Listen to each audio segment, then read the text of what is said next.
Pernah nggak sih kamu ngebayangin seorang aktor gitu ya? Aktor yang biasanya tampil rapi di layar kaca. Iya bener. Aktor seterkenal dan setampan Arya Saloka tiba-tiba ngalamin momen panik. Panik yang sama sekali nggak terduga. Tepat. Dan yang bikin lucu tuh paniknya cuma gara-gara segelas es berwarna merah muda. Kedengarannya sepele ya? Banget.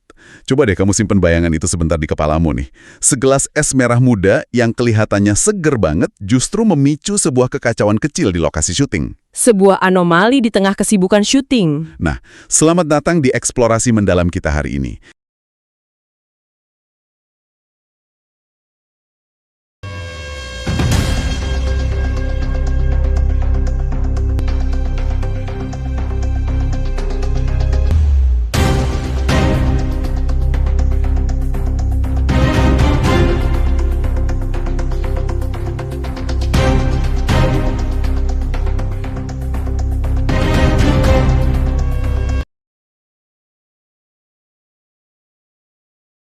Kita bakal bedah sebuah insiden di balik layar yang awalnya sih kerasa menggelitik ya. Tapi ternyata punya lapisan makna yang cukup rumit. Betul, makna tentang cara kerja otak kita sendiri.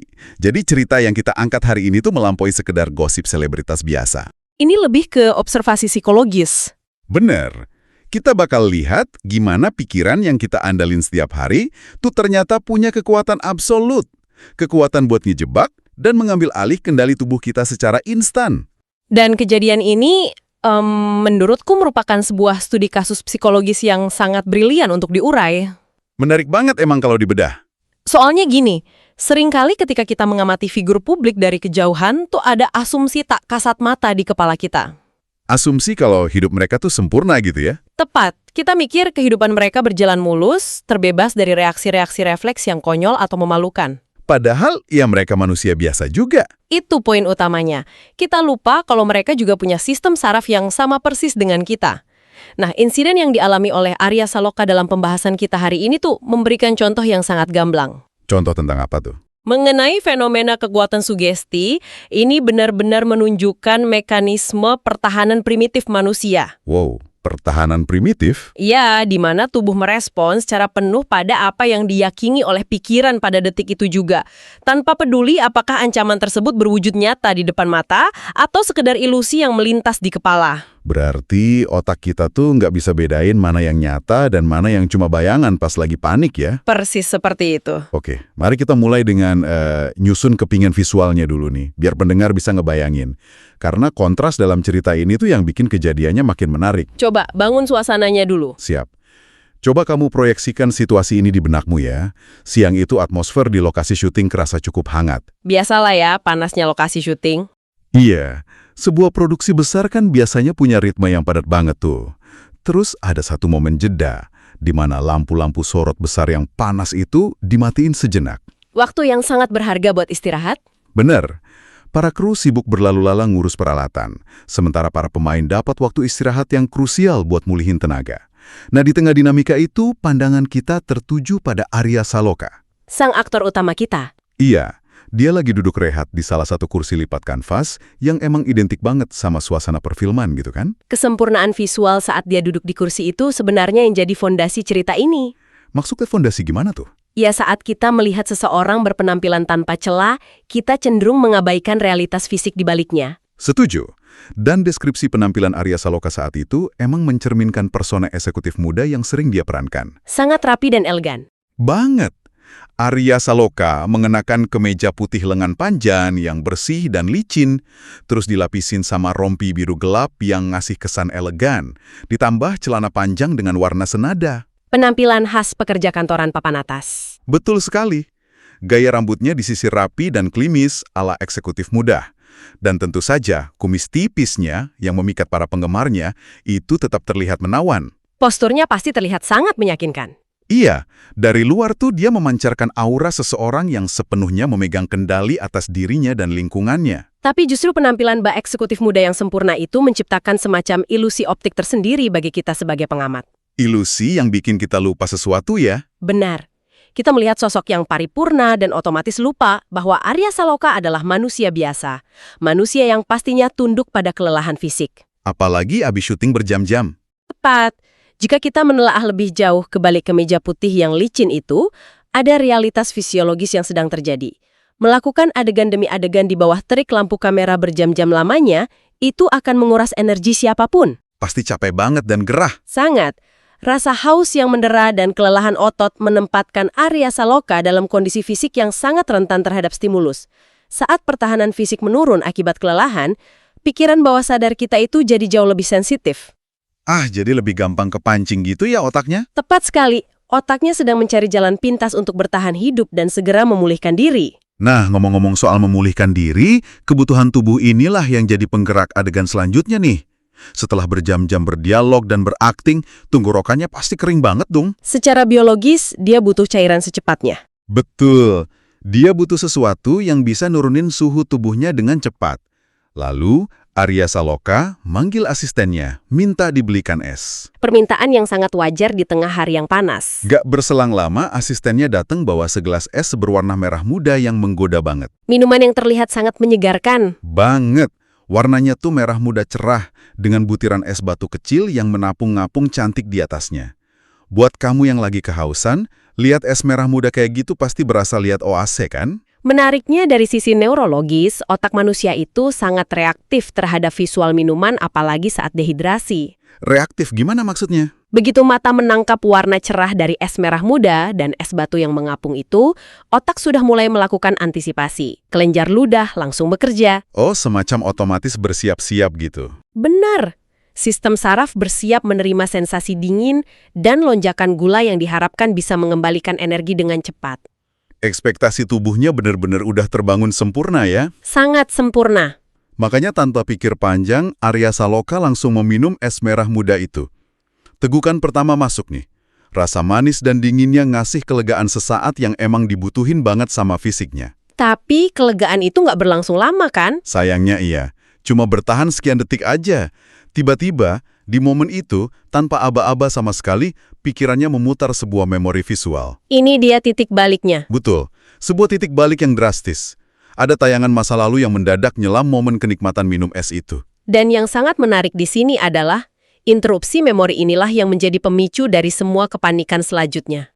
Padahal memorinya sama sekali nggak ada hubungannya sama es merah muda yang bersih di tangannya itu loh. Lalu apa yang sebenarnya dia ingat? Jadi tiba-tiba aja, Arya Saloka teringat sama sebuah video tentang pedagang luar negeri, video yang nampilin pedagang kaki lima lagi ngeracik es minuman. Oke, terdengar biasa, tapi ada detail khususnya kan? Nah, detail krusialnya adalah sang pedagang ngeracik esnya langsung pakai tangan kosong, tanpa sarung tangan, dan pokoknya jorok banget lah kelihatannya. Ini menjelaskan semuanya. Ini membawa kita pada pemahaman tentang betapa kuatnya memori asosiatif di kepala kita. Kok bisa ya otaknya malah narik file video jorok itu pas dia lagi minum es yang enak? Karena otak kita pada dasarnya adalah mesin pengenal pola. Mesin yang bekerja dengan kecepatan kilat. Saat Arya Saloka merasakan sensasi es batu kecil dan air dingin di tenggorokannya, otaknya secara simultan mencari data yang relevan dengan konsep minuman es. Oh, jadi otaknya kayak lagi nge-search data gitu ya? Tepat. Tapi celakanya, jalur saraf yang terhubung paling cepat saat itu justru mengarah pada memori visual pedagang jorok tersebut. Jadi tumpang tindih ya antara realitas sama memori. Sangat tumpang tindih. Bayangan visual itu begitu kuat seolah-olah minuman merah muda yang baru diteguknya dibuat dengan cara jorok yang sama. Otaknya mencocokkan sensasi dingin saat itu dengan visual tangan kosong dari video tersebut. Gila sih. Berarti imajinasi itu benar-benar menelan realitas mentah-mentah ya? Itulah kekuatan imajinasi manusia. Sangat dominan hingga mengubah persepsi fisik. Dan reaksinya tuh dramatis banget. Sugesti visual itu begitu dominan sampai ngubah raut wajah Arya Saloka seketika. Raut wajah yang tadinya lega langsung berubah total pasti. Berubah drastis. Ekspresi leganya lenyap, ganti jadi kepanikan. Dia langsung berdiri cepat dari kursi lipatnya. Reaksi fisik otomatis mulai mengambil alih. Iya, rasa mual tiba-tiba nyerang perutnya. Dan secara refleks, dia muntah-muntah di samping lokasi syuting. Bayangin aja pria dengan rompi elegan dan kemeja rapi yang tadi kelihatan tenang banget, mendadak bungkuk ngeluarin cairan dari perutnya. Hanya karena sebuah memori. Ini adalah bukti nyata betapa sugesti pikiran bisa mengambil alih kendali tubuh dalam hitungan detik. Meskipun dari luar tampak dramatis, sebenarnya ini adalah mekanisme pertahanan tubuh yang efisien. Efisien gimana? Kan itu cuma bayangan otaknya aja. Tubuh Arya Saloka merespons instruksi darurat dari sistem saraf pusat. Otaknya mengirim sinyal ada zat berbahaya masuk, keluarkan sekarang juga. Saraf vagus yang menghubungkan otak dan lambung bereaksi tanpa ampun. Berarti perutnya nggak nunggu mikir logis dulu ya? Sama sekali tidak. Tubuh tidak punya waktu untuk melakukan analisis logis apakah es merah muda di gelas itu sebenarnya bersih atau tidak.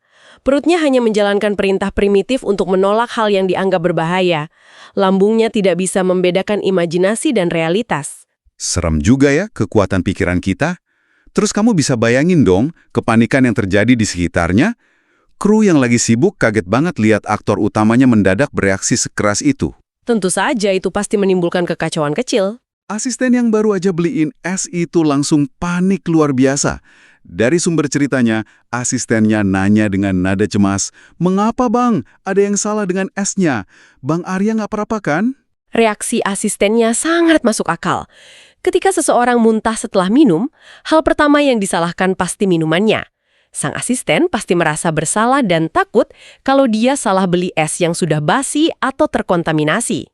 Benar, kru lain juga ikutan terkejut lihat kejadian heboh itu.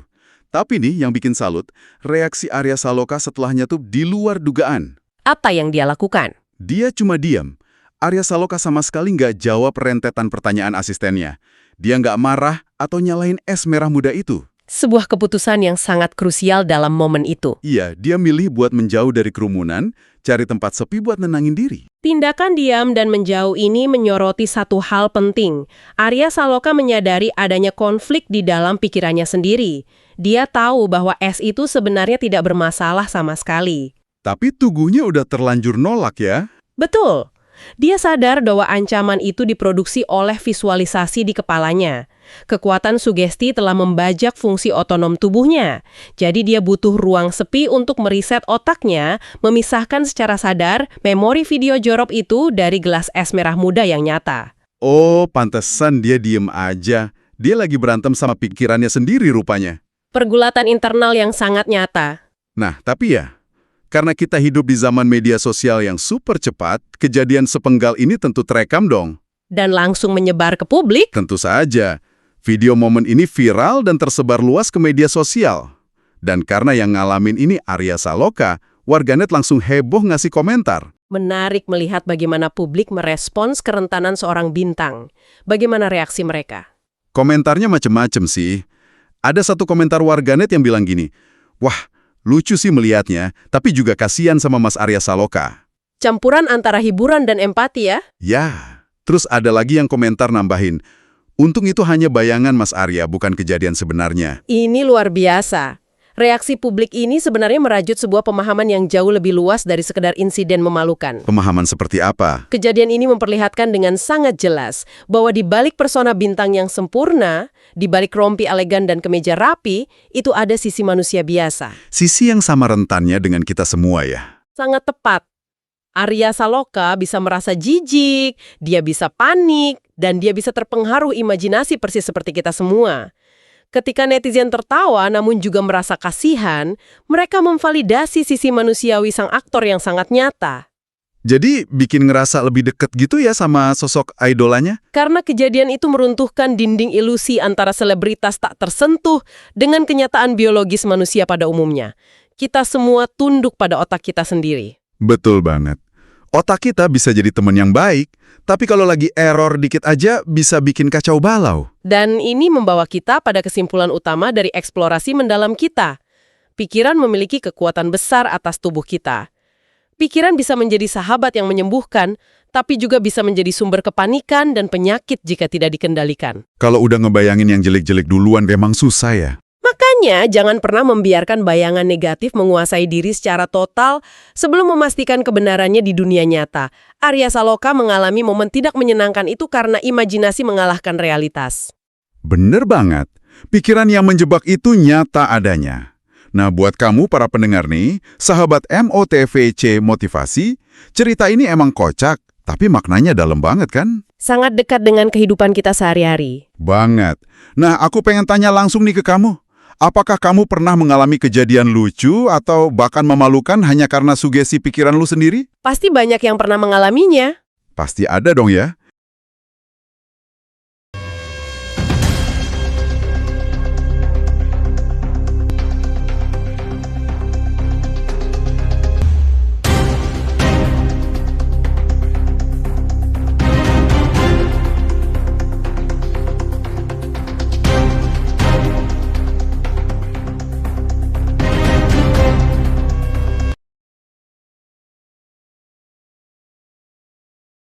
Yuk, tuliskan pengalaman unik kamu di kolom komentar di bawah. Mari kita belajar bersama bahwa di balik kesempurnaan seseorang, selalu ada sisi manusia yang apa adanya. Sisi manusiawi yang tidak bisa disembunyikan. Setuju. Dan jangan lupa dukung terus channel ini ya. Tinggalkan like, tulis komen, share video ini, dan pastinya subscribe di channel Motivasi David agar semakin banyak orang terinspirasi dari cerita sederhana namun penuh makna ini. Sebagai penutup, mari kita renungkan satu hal ini. Kejadian ini membuat kita bertanya-tanya, jika sebuah bayangan singkat saja bisa membuat tubuh kita bereaksi sekuat itu? Sangat kuat sampai bikin mual ya. Benar. Ilusi apa lagi yang diam-diam sedang diciptakan oleh pikiranmu saat ini? Yang mungkin menghalangimu melihat kenyataan yang sebenarnya?